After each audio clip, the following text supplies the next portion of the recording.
if there is something in your life, and we acknowledge as we see you, we know you are doing extremely well, you are living good lives. Comparatively speaking, as you look around other humans, you're doing fine. But comparatively speaking, with what you could be doing, you are living mediocrity. Compared to what you could be doing, you are scantily beginning to discover the excellence that this time-space reality holds for you. You have not even begun to tap in to the vibrational escrow that you have personally amassed here in this physical life experience. You've not begun to live what you can live, only because you do more observing about what is than you do thinking about where you're going. As you begin to train your mind to focus upon things you want rather than things you've got, as you begin to care so much about how you feel that you guide your thoughts based upon their feeling quality rather than upon their factual quality, as you care about how you feel rather than wanting to express the truth of a thing, there are a lot of things that are true that you don't want, and yet you feel virtuous because you express the truth. And we say, if you keep beating the drum of things that are true that you don't want, you keep creating more things that you don't want that are true. In other words, law of attraction does not discriminate. And that's the wonderful thing about law of attraction. It allows you your freedom to choose. You are so free, you can choose bondage, you see. And so as you begin to understand that this powerful law of attraction is always consistent, and you begin to watch its evidence in your experience, when something happens that is wonderful, acknowledge that as it happens it feels like this, and leading up to it you felt the same, and then announce to yourself and anybody else who is listening and interested, I did that. When something that you really do not want happens in your experience, and you feel the manifestation of it, you feel how it feels, and then you feel for other things you've been thinking that felt like that, announce to yourself and anybody else who is listening and interested, I did that. And as you begin to show yourself that you have control over what manifests because you recognize the thoughts that led up to it. Yesterday someone said, but what about those things that come out of the blue? And we say, nothing comes out of the blue, it comes out of the oblivious. In other words, nothing comes out of the blue if you are aware of the way you feel. And you can start right now. The next thing that happens that is big in nature, that feels really good or really bad, settle into it and say, oh, I can really feel this. And then reach for recent thoughts that evoke that same feeling and say to yourself, I saw this coming. I saw it coming. I sensed it coming. I felt it coming. I knew it was coming. Expectancy is about being aware that this behavior brings forth this experience. And we want you to begin to expect the manifestations that come from the patterns of thought, because that's how all things are created. Do you know that before there is anything, before there is what you call manifestation, there is strong, long, steady thought, consistent thought about it. So to be the creator of your reality, which you are, to be the deliberate creator of your reality, which you want to be the deliberate creator of your reality, you want to direct your thoughts. Well, most everybody says, sounds good to me, I'm ready to go. But we want you to know that you need a way to quantify your journey. When you are directing your thoughts, you have to know what is the direction that is leading you toward what you want, and what is the direction that is leading you toward what you don't want.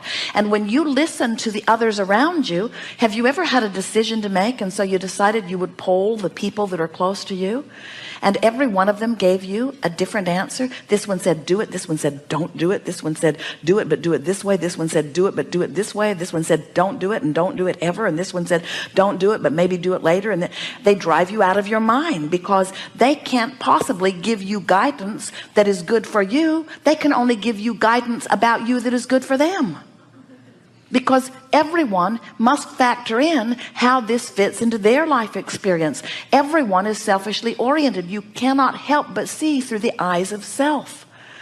When you go to the car dealer and you say to him, which do you think is the best car for me? He will tell you which is the best car for him to sell to you. He doesn't have the ability to factor in all of the things that you've been living that have made you know specifically what you want. If you leave it to him, he'll sell you what works best for him every single time. When you go to the doctor or the dentist or to anyone who has something that they are offering to you, they cannot help but factor in their relationship with you as they are counseling you. And that is not a bad thing at all. And we certainly do not mean that they are not well-meaning in their effort to assist you. What we are saying is, every time you interact with someone else, you get all kinds of vibrational interference, is really the best word, because no one can guide you accurately. And when you ask them to, and even when they do their very best to guide you, and it turns out however it turns out, you almost always end up resenting whatever it was they told you. Because if you're not a vibrational match to what you've been asking for, it can't come. And it doesn't matter how precisely you tried to follow anybody else's advice.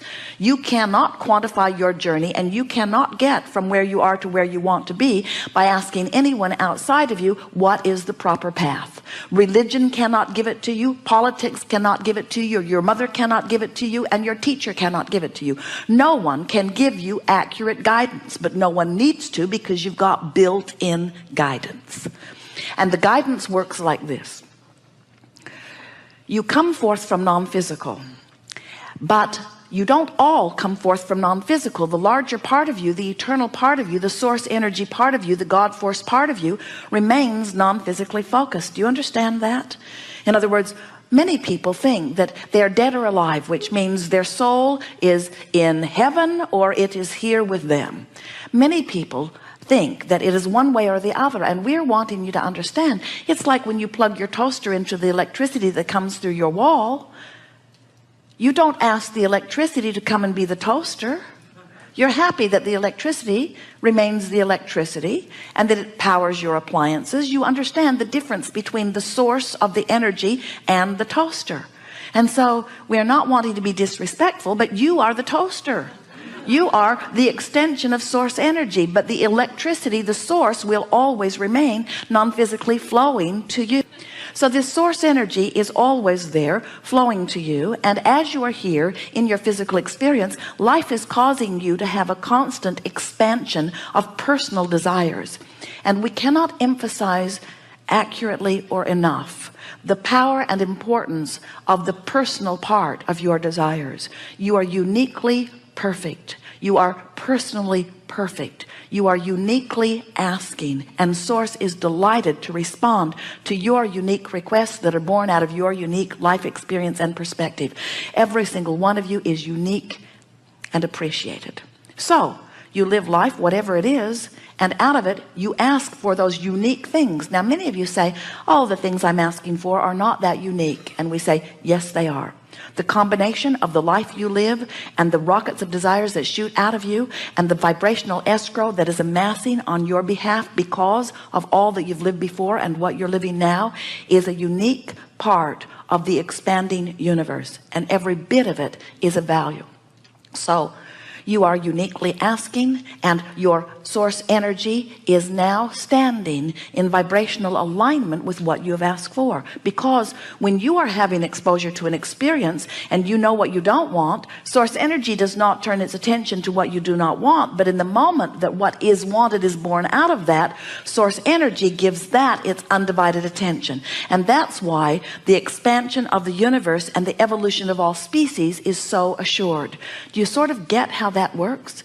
In other words, every particle of consciousness, even the one-celled amoeba or organism, is having its perspective, its exposure to its experience. And as it is having its exposure to its experience, it is giving birth to improved preferences. And so because source energy turns its undivided attention then to what is being asked for, then you in your human form have done what you said you would do. You've come forth like pioneers, and you've carved out something that would be even better. And the larger part of the source energy turns its undivided attention to that improvement, and the expanded universe moves on. That's why no matter what Al Gore says about global warming, and no matter what anybody else is saying about what's going on, as they look at a pocket here and a pocket here and a pocket here of things that are not to their liking in the moment, no matter what any of them say from their very narrow human close-up perspective of what's going on here on this planet, because when something that you see that you do not like causes you to launch a rocket of desire, and because source energy, the energy that creates worlds, turns its undivided attention to what you are now asking for, you have to know that even as you're beating the drum and fearing global warming, that you're asking for improvement, and source is flowing with the improvement. So life must continue to get better on this planet. Do you know that it is at the best it has ever been and improving?